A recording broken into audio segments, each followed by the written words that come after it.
दोस्तों नमस्कार, मैं हूं राजेश और आप देख रहे हैं सुलगते प्रश्न, जहां हर खबर उठाती है एक नया सवाल। देश में एक बार फिर आरक्षण को लेकर बहस उग्र हो चुकी है, लेकिन यह बहस सिर्फ जातियों के अधिकार तक सीमित नहीं रही।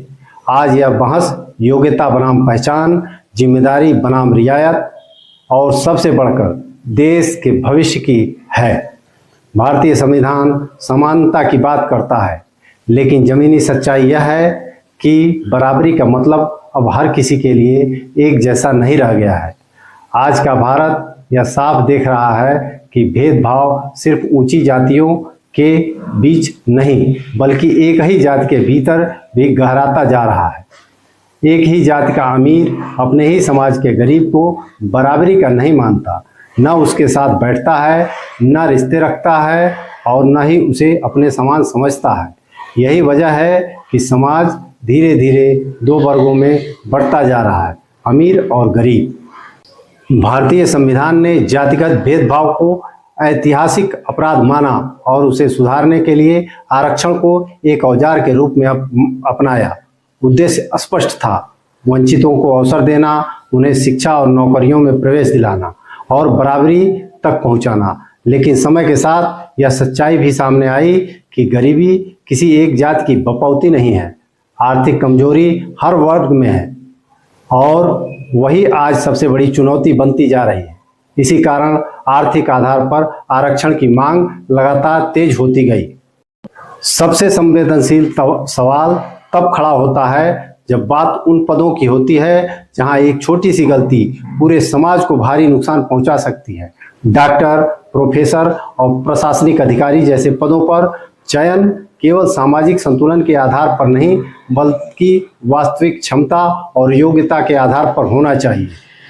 कानून भी यही कहता है, न्यूनतम योग्यता से कोई समझौता नहीं किया जा सकता। यदि कहीं अयोग्य व्यक्ति बड़ी जिम्मेदारी पर बैठा है तो यह किसी वर्ग की विफलता नहीं, बल्कि पूरी व्यवस्था की विफलता है। इसी पृष्ठभूमि में जब यूजीसी की इक्विटी कमेटी सामने आती है तो देश भर में सवाल उठने लगते हैं। समानता के नाम पर बनाई गई इस व्यवस्था को लेकर आशंका जताई जा रही है कि कहीं यह मेरिट से समझौते की जमीन तो तैयार नहीं कर रही। आलोचकों का कहना है कि जो वर्ग पहले से आरक्षण का लाभ उठा रहे हैं उन्हें अतिरिक्त लाभ मिल रहा है, जबकि गरीब सामान्य वर्ग पूरी तरह नजरअंदाज हो रहा है। यही कारण है कि इक्विटी के नाम पर असमानता बढ़ने का डर लोगों को परेशान कर रहा है।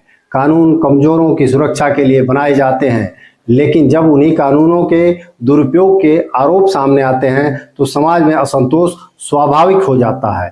SC/ST एक्ट को लेकर भी यही चिंता गहराती जा रही है। केवल आरोपों के आधार पर गिरफ्तारी, वर्षों तक चलने वाली कानूनी लड़ाइयां और निर्दोष लोगों की सामाजिक व मानसिक तबाही, इन सब से कानून की मंशा पर सवाल खड़े हो जाते हैं। अब देश यह पूछने लगा कि क्या न्याय के नाम पर किसी निर्दोष का शोषण स्वीकार हो सकता है? आज कड़वी सच्चाई यह है कि आरक्षित वर्ग का एक बड़ा हिस्सा सिस्टम की ऊंचाइयों तक पहुंच चुका है, जबकि दूसरी ओर गरीब अनारक्षित वर्ग लगातार दबाव में आता जा रहा है। अमीर गरीब की खाई और चौड़ी होती जा रही है और वही व्यवस्थाएं जो कभी कमजोरों को सशक्त बनाने के लिए बनी थी, अब नए कमजोर पैदा करती हुई दिखाई दे रही हैं। इसी संदर्भ में सबसे बड़ा सवाल देश के सामने खड़ा है, क्या अब जातीय आरक्षण की निष्पक्ष समीक्षा का समय नहीं आ गया है? क्या भारत को जाति के साथ साथ वास्तविक आर्थिक स्थिति को भी ईमानदारी से नहीं देखना चाहिए? क्या गरीब चाहे किसी भी जाति का हो, उसे समान अवसर नहीं मिलना चाहिए? और क्या न्याय संतुलन से होगा या शक्ति और राजनीतिक दबाव से? यह बहस किसी एक वर्ग के खिलाफ नहीं, बल्कि व्यवस्था की खामियों को सामने लाने की कोशिश है। न्याय तभी सच्चा न्याय होगा जब वह संतुलित, निष्पक्ष और जिम्मेदार होगा। अब फैसला देश के हाथ में है।